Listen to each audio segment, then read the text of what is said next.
हरे कृष्ण कृष्ण कृष्ण हरे हरे, हरे राम राम राम हरे हरे।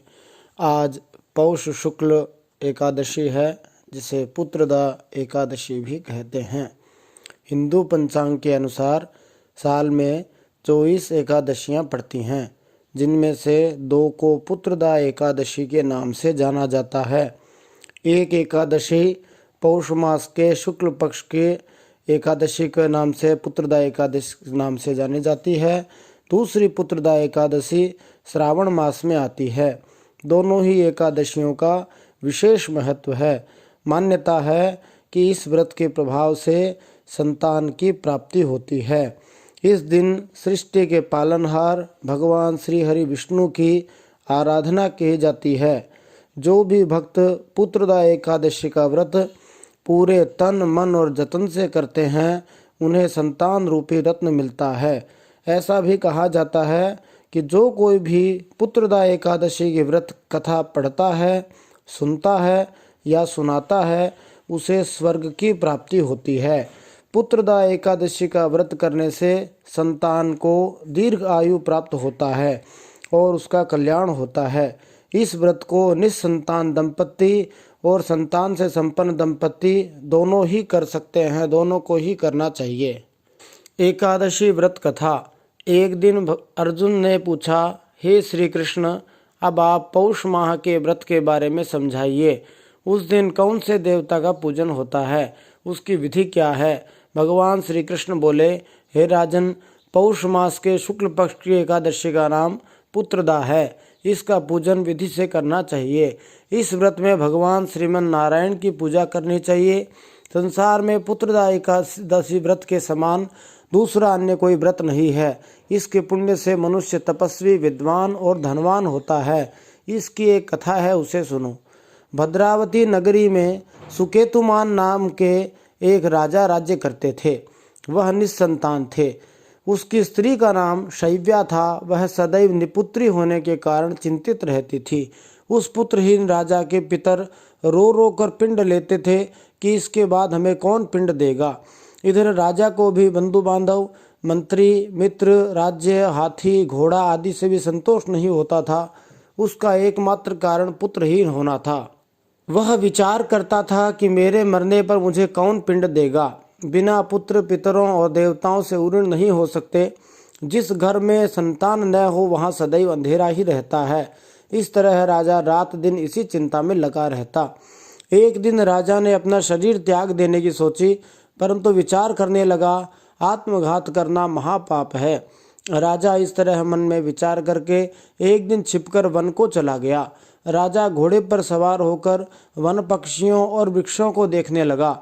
उसने वन में देखा कि मृग, बाघ, सूअर, सिंह, बंदर, सर्प आदि भ्रमण कर रहे हैं। हाथी अपने बच्चों और हथनियों के बीच में घूम रहे हैं। उस वन में राजा ने देखा कि कहीं तो सियार कर्कश शब्द बोल रहे हैं और कहीं मोर ध्वनि कर रहे हैं। वन के दृश्यों को देखकर राजा को सोच विचार में दोपहर हो गई। अब राजा को भूख और प्यास लगने लगी।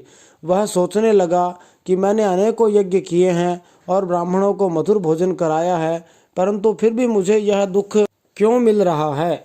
राजा प्यास के कारण बहुत बेचैन होने लगा और पानी की तलाश में आगे बढ़ा। कुछ ही आगे जाने पर उसे एक सरोवर मिला। उस सरोवर में कमल खिल रहे थे। उस सरोवर में सारस, हंस, मगरमच्छ आदि जल क्रीड़ा कर रहे थे। उस सरोवर के चारों तरफ मुनियों के आश्रम बने थे। उस समय राजा के दाहिने अंग फड़कने लगे।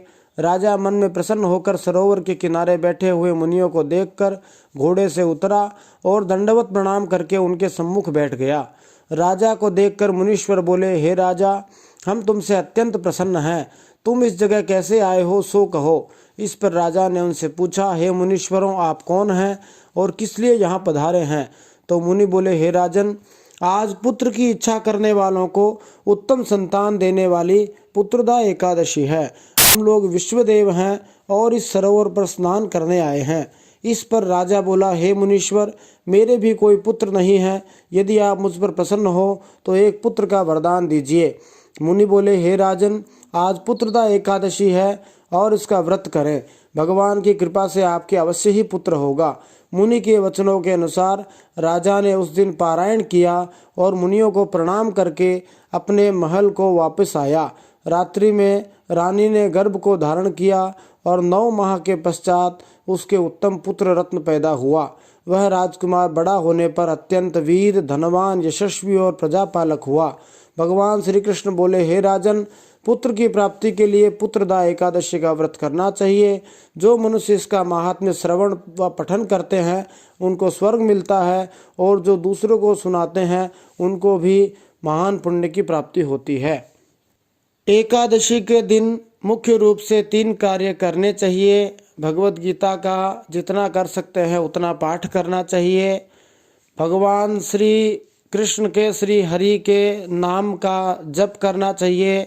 हरे कृष्ण कृष्ण कृष्ण हरे हरे, हरे राम राम राम हरे हरे, इस मंत्र का जप करना चाहिए।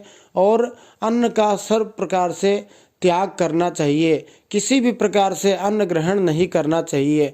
यदि किसी को बहुत ज़्यादा भूख लगती है तो वह एक समय अन्न खा करके भी यदि हरे कृष्ण कृष्ण कृष्ण हरे हरे, हरे राम राम राम हरे हरे, इसकी 16 माला करने का प्रयास करे तो कदाचित उसको अन्न से लगने वाला दोष से मुक्ति मिल सकती है। अन्यथा कम से कम 4 माला तो करनी ही चाहिए। वैसे जो व्रत करता है उसे भी व्रत करना चाहिए। भगवत गीता के कुछ श्लोक पढ़ने चाहिए, कुछ अध्याय पढ़ने चाहिए, और हरे कृष्ण कृष्ण कृष्ण हरे हरे, हरे राम राम राम हरे हरे, इस मंत्र की माला 16 से लेकर 4 तक जितनी माला जप सकते हैं उतनी जपनी चाहिए। जय श्री हरि।